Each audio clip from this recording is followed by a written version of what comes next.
boa noite a todos. É muito bom estarmos juntos mais uma vez. E como sempre fazemos, iniciaremos os nossos estudos com uma página do Evangelho segundo o Espiritismo. E a página que escolhemos está no capítulo 10, no item 11. O egoísmo é, pois, o alvo para o qual todos os verdadeiros crentes devem apontar as suas armas, dirigir suas forças e sua coragem. Digo coragem porque dela muito mais necessita cada um para vencer-se a si mesmo do que para vencer os outros. Que cada um, portanto, empregue todos os esforços a combatê-lo em si, certo de que esse monstro devorador de todas as inteligências, esse filho do orgulho, é o causador de todas as misérias do mundo terreno. E hoje nós vamos abordar esse tema, orgulho e egoísmo também. Então, agora nesse momento, nós vamos fechar os nossos olhos, pensar em Jesus, trazê-lo para junto de nós e receber dele nesse momento um abraço, onde ficamos totalmente envolvidos nas suas vibrações de paz e serenidade, para que possamos abrir as nossas mentes e corações para os estudos que agora se iniciam. Assim seja, graças a Deus.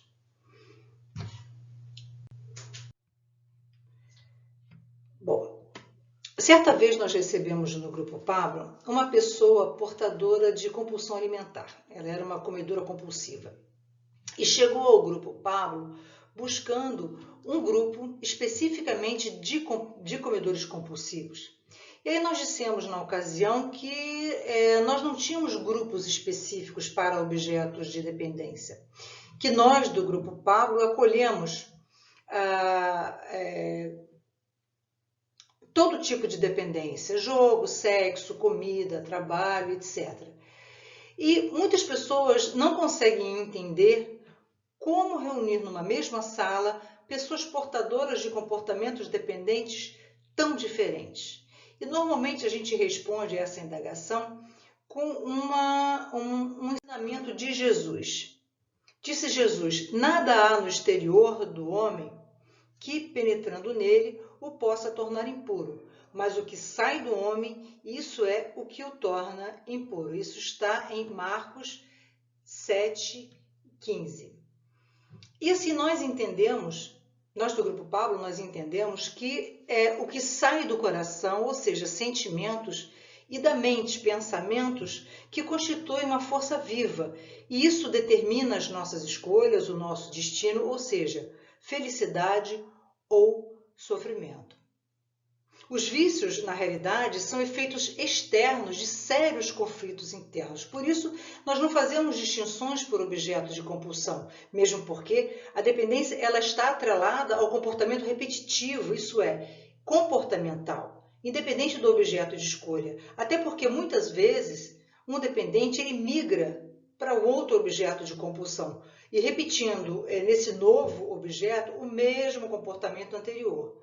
Portanto, usuários de drogas, por exemplo, eles podem migrar para uma compulsão sexual, não é incomum. O codependente muitas vezes desenvolve uma compulsão alimentar e etc.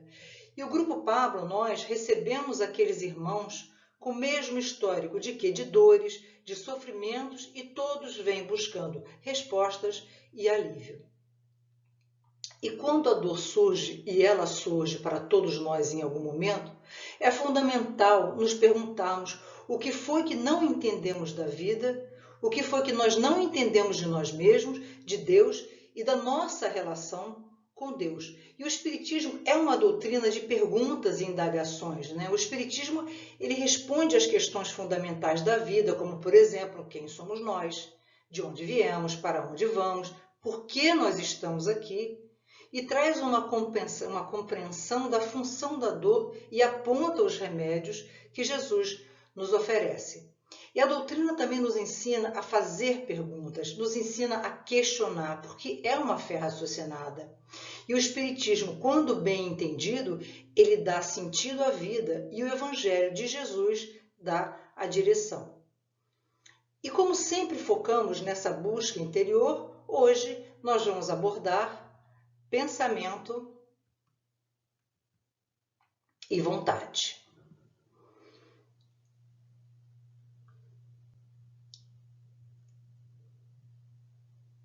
Na questão 909 do Livro dos Espíritos, Kardec pergunta aos espíritos, ele faz a seguinte pergunta: poderia sempre os homens, pelos seus esforços, vencer as suas más inclinações? E aí a gente tem que pensar que para vencer as más inclinações, nós precisamos primeiro, obviamente, percebê-las, não é? E aí a gente precisa se perguntar, em que momento essas más inclinações, elas são percebidas por você? Qual é o momento que você olha e diz, olha, eu preciso modificar, eu preciso vencer esta má inclinação? Normalmente é quando essas más inclinações, elas começam a trazer a dor, elas começam a trazer as perdas desnecessárias, as perdas de controle sobre nós mesmos e sobre a nossa vida, e principalmente quando chega o fundo de poço. Normalmente é quando o dependente vai buscar ajuda, né? E aí a gente pode perceber que é o exato momento em que a dor cumpre o seu papel de despertar-nos da ilusão. E uma vez percebidas as más inclinações, você acredita sinceramente que poderá vencê-las pelos seus esforços, conforme perguntou Kardec? Ou seja, poderia sempre o homem, pelos seus esforços, vencer as suas más inclinações? Você acredita que poderia também? Bom, depende. Nem todos acreditam que têm forças para vencer-se. Porque muitos que chegam ainda muito impactados pelo fundo de poço sentem-se descrentes e deprimidos, e o que é muito natural, né? O que buscam no primeiro momento é o alívio. E essa crença, essa força na capacidade de vencer-se é apenas uma percepção que precisa de um certo tempo e um caminho a percorrer, né, para que possa acontecer. Já aqueles que já estão há algumas 24 horas na recuperação percebem que sim, que dá para vencer as más inclinações. Então vamos ver qual foi a resposta dos espíritos à pergunta que Kardec fez. O que eles dizem? Eles dizem que sim. Eu acho que até aí a grande maioria de nós concorda com os espíritos. E aí eles continuam. E frequentemente fazendo esforços muito insignificantes. Oi? Esforços muito insignificantes.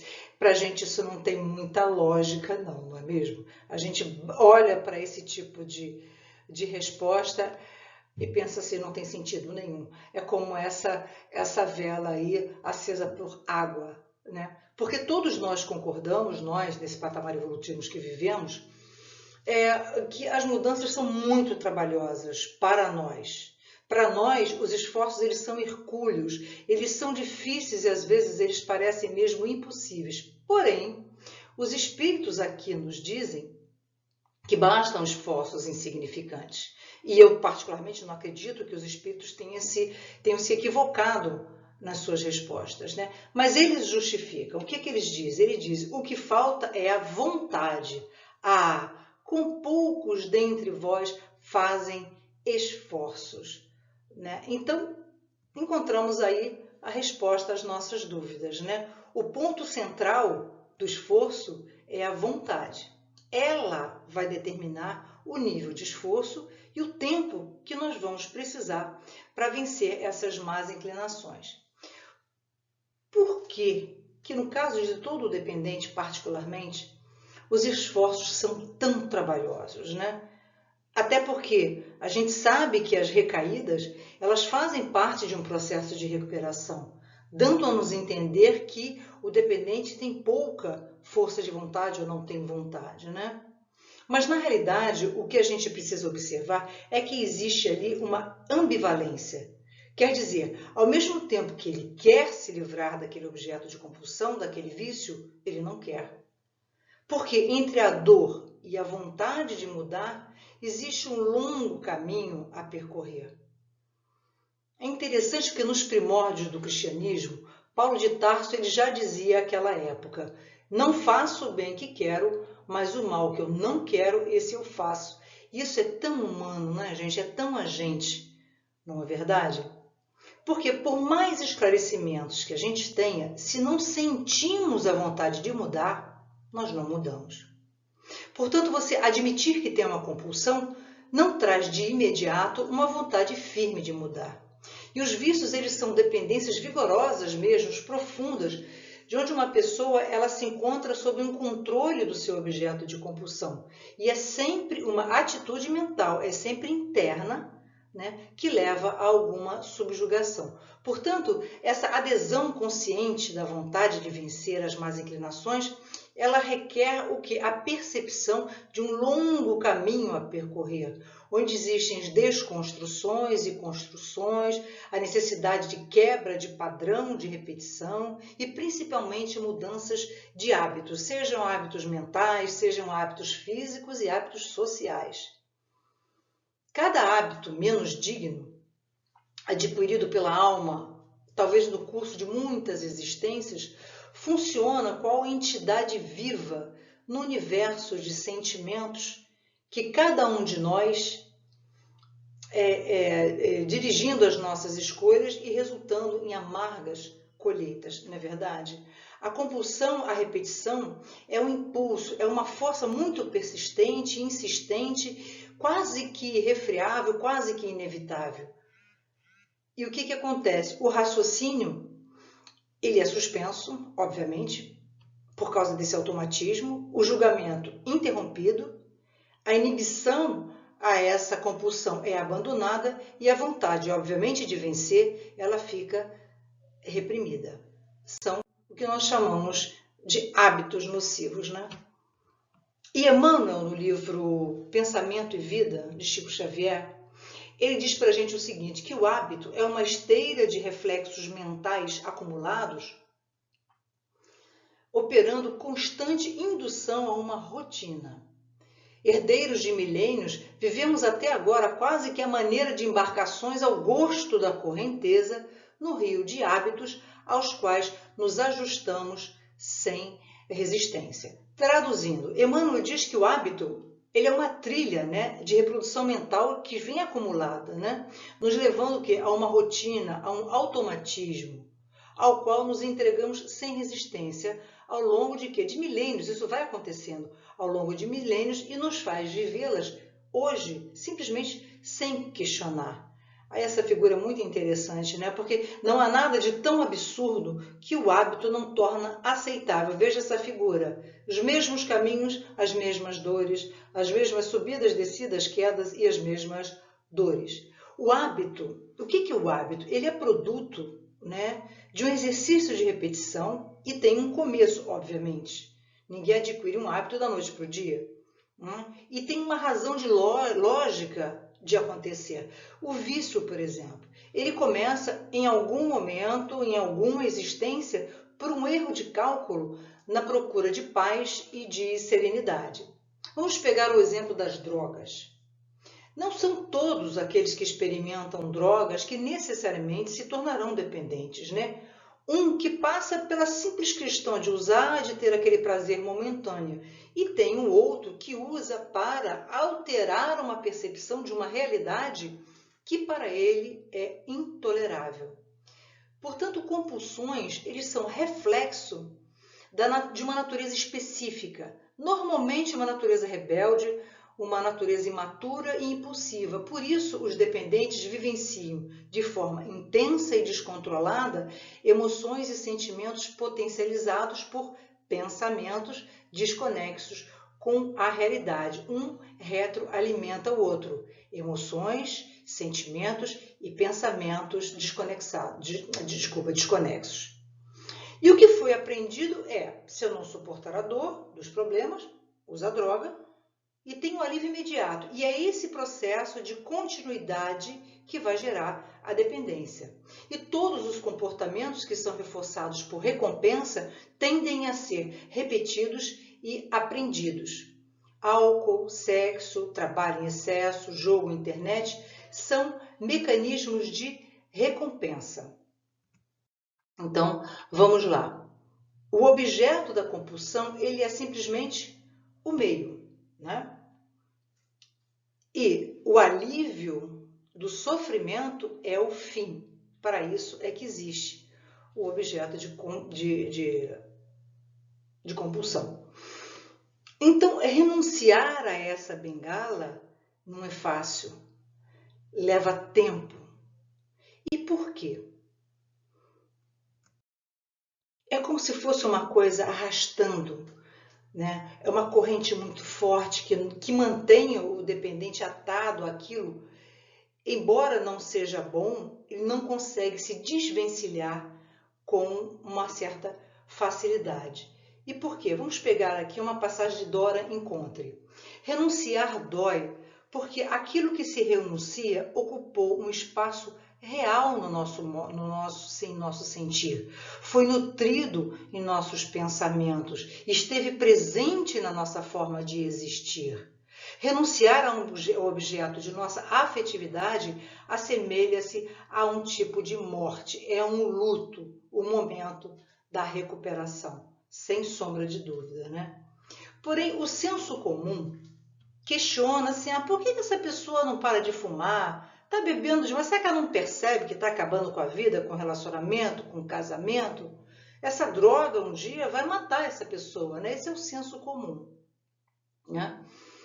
Porém, não é tão simples assim. Veja que esse nosso comedor compulsivo, né? Ele tem um prato de comida na mão, mas a mente está em cima, voltada para aquelas coisas que lhe dão mais prazer. E quanto mais come, mais prazer e mais necessidade tem. Se está com um prato ali na frente, não se trata apenas de saciar a fome, se trata de saciar algo muito mais profundo. Digamos que existe assim um ganho secundário, um tipo de benefício trazido pelo objeto de compulsão, comida, jogo, fazendo com que o dependente tenha um desejo inconsciente de continuar a situação, né, sem muita vontade de sair dela, mesmo sabendo das consequências na própria vida, né? Percebam aí uma fonte certa de enfraquecimento da vontade de mudar. O ganho está por trás de todo o vício, né? E qual é o tipo de ganho secundário que eles têm?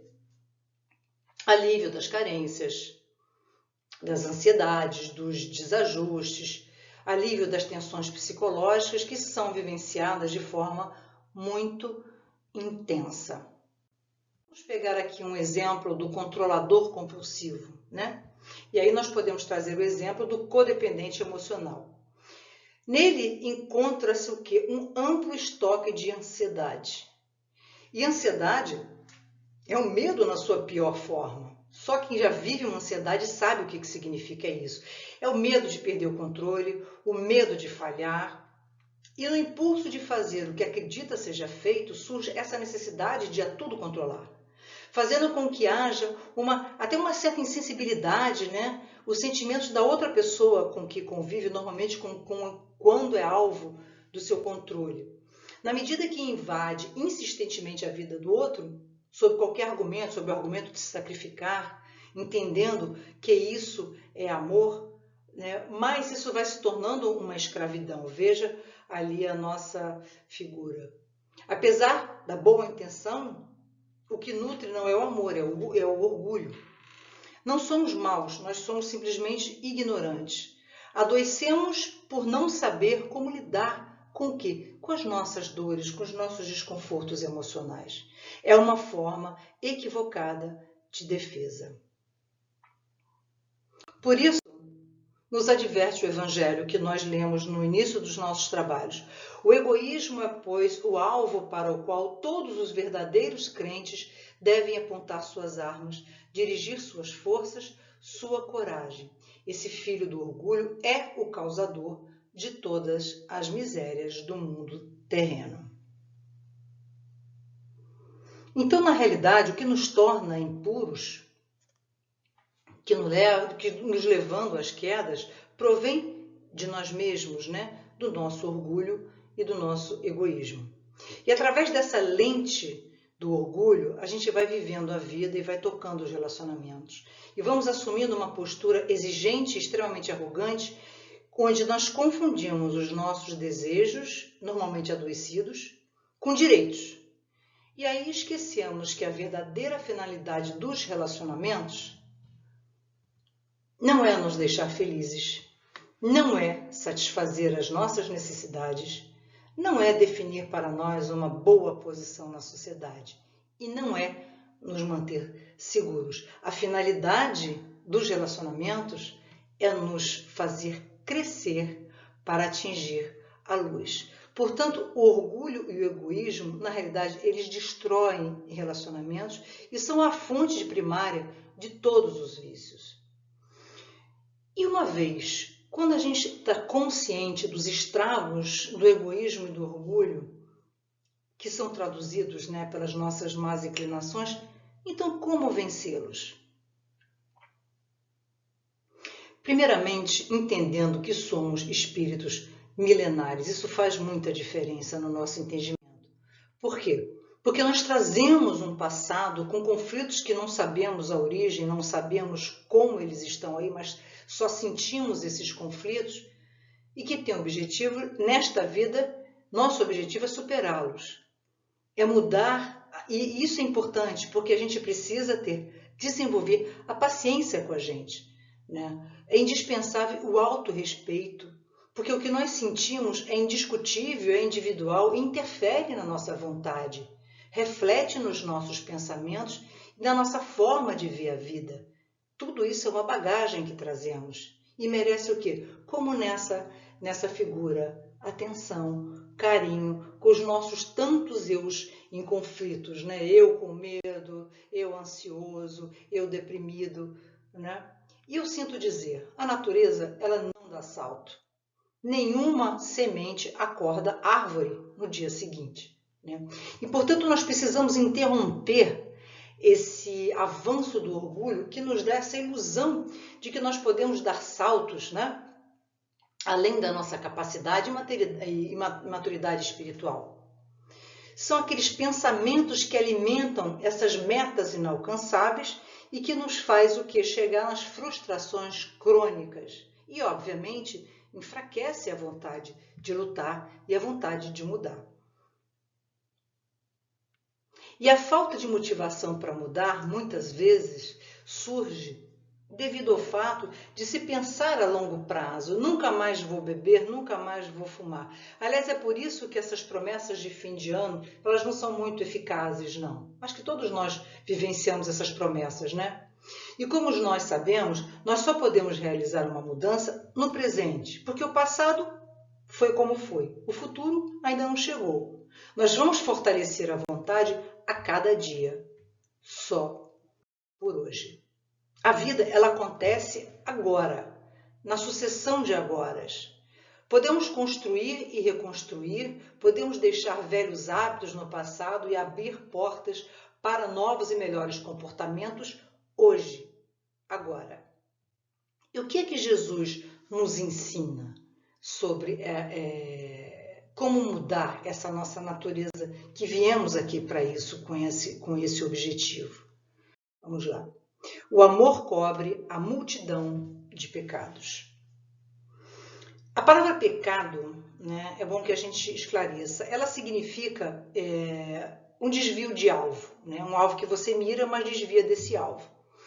E enquanto espíritos imortais, o nosso alvo é a felicidade. Deus traça essa rota em várias existências pelos caminhos do amor. Mas nessa trajetória, ao longo dessas tantas existências, muitas vezes nós seguimos alguns caminhos tortuosos. E no aqui e no agora está a oportunidade de perceber e vencer essas más inclinações, esses desvios de caminho, E esse é o nosso dever, essa é a missão de cada um de nós, porque a vida ela sempre pede recomeço e nos dá essa oportunidade do recomeço sempre pelos caminhos do amor. E muitos até poderão se perguntar, puxa vida, aonde está esse amor que cobre a multidão de pecados? Se eu estou tão envolvido pelo vício, se eu estou tão envolvido pelo pessimismo e pela baixa autoestima. E realmente, quando nós estamos envolvidos por esses pensamentos negativos e perturbadores, que vão alimentando esse sentimento de baixa estima, a gente começa a vivenciar o medo, a culpa, a autopiedade e muita raiva, né? E aí, nesse turbilhão, nós vamos deixando pouco espaço em nosso interior para a calma, para o amor ou para as orientações sutis e silenciosas do nosso poder superior. Portanto, eu vou pedir para a gente ler e refletir com muito cuidado essa frase do poeta Rumi. A tarefa não é buscar o amor, mas apenas procurar desfazer todas as barreiras dentro de si mesmo que você construiu contra ele, ou seja, contra esse amor. A tarefa não é buscar o amor, mas apenas procurar e desfazer todas as barreiras dentro de si mesmo que você construiu contra ele. Contra ele, ou seja, contra esse amor. Porque o amor, ele está lá. Ele não saiu de lá. Vendo o desenho, a menina procurando tirar as barreiras, né? O que na realidade nós precisamos é remover os entulhos, né? Que são o egoísmo e o orgulho no nosso tempo, na nossa percepção e só por hoje. Porque droga, sexo, internet são apenas pontos de vistas, né? Pontos visíveis das dependências. Porque simplesmente você tampar a garrafa não é suficiente para libertar ninguém do alcoolismo. E nós já temos sim maturidade para perceber plenamente o nosso banco de ideias e de pensamentos. Pensamentos, sentimentos e emoções nos dão o conhecimento de nós mesmos, de como somos, no exato momento que os vivenciamos só por hoje. E por isso a importância da gente saber interpretar todos eles, né, convenientemente, com o objetivo de quê? De derrubarmos essas barreiras do amor que nós vamos construindo com o nosso orgulho e com o nosso egoísmo. Nas reuniões presenciais do Grupo Pablo, nós debatemos muito a necessidade do autorrespeito. Se respeitar não é uma conivência com os equívocos, né? É nós conseguirmos ver claramente que não devemos fazer dos nossos erros nossas quedas. E são muitas as barreiras que nós construímos, minando a força de vontade. Muitas barreiras. A gente tem a barreira do medo, a barreira da culpa e talvez uma barreira muito negativa, que é a barreira da vergonha. A vergonha é um sentimento e uma experiência muito presente no familiar do dependente e nos dependentes de um modo geral. E a vergonha, ela é paralisante quando vivenciada intensamente. Então, o que é essa vergonha? A vergonha é o sentimento ou a experiência intensamente dolorosa. Gente, vergonha dói muito. De acreditar que somos inadequados e, por isso, indignos de aceitação e acolhimento. Isso está no livro da Brené Brown, no livro Eu Achava que Isso Só Acontecia Comigo. Vamos ler de novo. A vergonha é o sentimento ou a experiência intensamente dolorosa de acreditar que somos inadequados e, por isso, indignos, aliás, de aceitação e acolhimento. Isso é tão diferente da misericórdia do Pai, né? Isso é uma impressão muito nossa, é só nossa, trazida na vergonha, vivenciada com muita intensidade. Não é isso? E a vergonha é uma coisa tão intensa que a gente pode senti-la fisicamente, né? Aperto na boca do estômago, náuseas, tremores, ondas de calor, claro, o rosto fica vermelho. Olha a nossa menininha envergonhada aí, né? E você vê que a postura dela é se encolher, os ombros, parece que ela quer entrar dentro do próprio corpo para que ninguém a veja. Né? E de onde vem a vergonha? Né? Quem é que alimenta? O que é que sustenta essa vergonha? Perfeccionismo. A vergonha é a voz do perfeccionismo, é a consequência dele. Vem de onde o perfeccionismo? Vem do orgulho. É a compulsão de fazer sempre as coisas certas e com a perfeição. E é engraçado porque Deus nos criou para vivermos humanamente e não perfeitamente. De onde vem essa criação? De onde vem essa ilusão? De nós mesmos, né? Do nosso orgulho.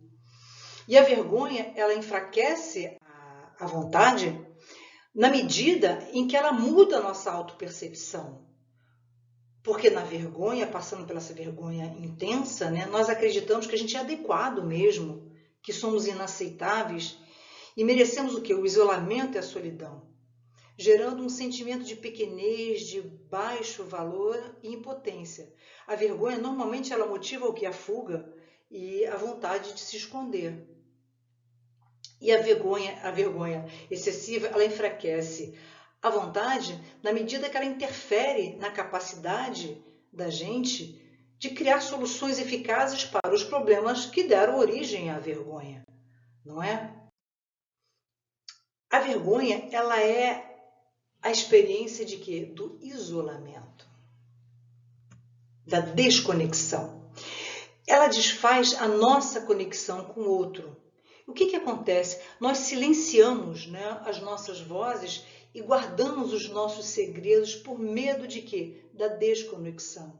É quando nós lançamos mão das máscaras. Olha a máscara ali da nossa figura, triste e infeliz, mas com uma máscara de que está tudo bem. Isso é tão ruim, né? Porque a gente esconde, acaba escondendo os sentimentos, acaba escondendo tudo de nós mesmos, né? Portanto, você reconhecer a presença da vergonha e compreender a sua função e impacto é o primeiro passo para remover as barreiras por ela criadas, né? E principalmente, como a base da vergonha está no orgulho, a gente começar a modificar aqueles pensamentos de eu tinha que ter feito aquilo, eu deveria agir de tal e tal maneira, eu precisava fazer diferente naquele momento, por que eu não atuei melhor? Todos esses pensamentos, eles só induzem a gente a fazer além do que a gente sabe ou do que a gente pode, minando cada vez mais a vontade de reconstrução. Portanto, vencer a vergonha, ela envolve uma quebra desse isolamento e a reconstrução das relações. Não é fácil, mas nós temos aqui uma coisa sagrada chamada fraternidade. Daí a importância de buscar os grupos de mútua ajuda, o Grupo Pablo, tipo um Grupo Pablo, onde existem essas trocas de experiências, onde não existe lugar para julgamento e o que permite você identificar a vergonha, né? E é ali nesse grupo, onde todos são iguais, sofrem das mesmas questões, que encontramos a empatia. E a empatia é a mais poderosa ferramenta da compaixão. É a conexão que vai dar suporte para o fortalecimento da vontade e motivando o aprendizado de novas habilidades. Isso é maravilhoso. Humildade é fundamental para quebrar as barreiras criadas pelo orgulho, né? Porque a humildade, ela é o contrário do orgulho. Você trabalha o seu orgulho através da humildade. É o antídoto, digamos assim, né? A humildade, ela vai fortalecer a vontade para modificar essas más inclinações. Por quê? Porque através da humildade que nós nos permitimos ver com clareza aquelas fronteiras, os limites internos e os externos. E aí, com a humildade, você não se permite se comparar com as outras pessoas, porque a gente sabe, você sabe que é uma individualidade. E isso, quando você não se compara, motiva a seguir em frente e jamais desistir da luta com uma vontade forte e firme, né? A humildade, ela permite avaliar até onde são úteis as nossas buscas existenciais, né? Permitindo até que se recue quando necessário para tomar outros caminhos, sem que isso enfraqueça a vontade de seguir. A humildade, ela torna a vontade consciente porque sabe até onde devemos ir, até onde as nossas forças aguentam.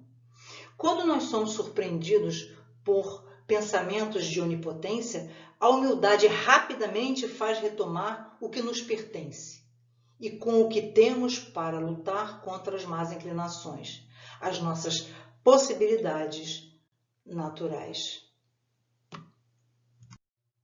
a humildade. A humildade é uma virtude importante em processos de mudança e de libertação do passado, essa ideia da gaiola e do voo da libertação.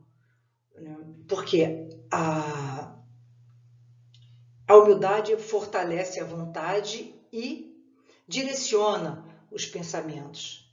A vontade forte, ela fortalece, a vontade forte em buscar incansavelmente a recuperação.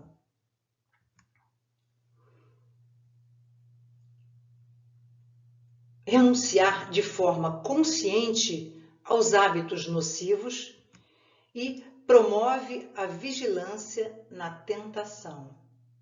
E a humildade filtra os pensamentos para que a gente possa ter serenidade para fazer uma sondagem profunda das próprias ideias, fazer a seleção das ideias e então as novas escolhas. E todo esse processo, humildade, vontade e pensamento, a prece é fundamental, porque é ela que vai dar sustentação e suporte à mudança. A prece, ela higieniza a mente e fortalece e mantém a vontade firme, Por isso, a importância, inclusive, de saber orar, não é uma oração de pedintes de tudo, Porque Kardec, na questão 663 do Livro dos Espíritos, ele diz que a prece, ela não muda a natureza nem o curso das provações, porque a gente precisa delas. Por quê? Porque a função da oração não é influenciar Deus, mas especialmente mudar a natureza daquele que ora. É Soren, um teólogo, que escreveu essa frase. Realmente a função é essa, e quando a gente entende a função da oração, a gente leva o pensamento e vai no foco. Por isso, hoje nós vamos finalizar o nosso estudo, que já está chegando ao final, com a oração da serenidade. Essa oração da serenidade, ela nos ensina a pedir o que precisamos, a pedir a Deus, primeiramente, acima de tudo, a serenidade. Necessária, por quê? Para poder acalmar o coração aflito e barulhento, entendendo que sem essa serenidade a gente não consegue usar os nossos recursos naturais de aceitação, de coragem e sabedoria para modificar tudo aquilo que precisamos só por hoje. Então nós vamos para essa oração maravilhosa, que ela é dita na abertura de todos os grupos de mútua ajuda no mundo inteiro, tanto a abertura quanto o encerramento das reuniões. Então vamos nós para a oração da serenidade. Concedei-me, Senhor, a serenidade necessária para aceitar as coisas que não posso modificar, coragem para modificar aquelas que posso e sabedoria para distinguir umas das outras. Assim seja.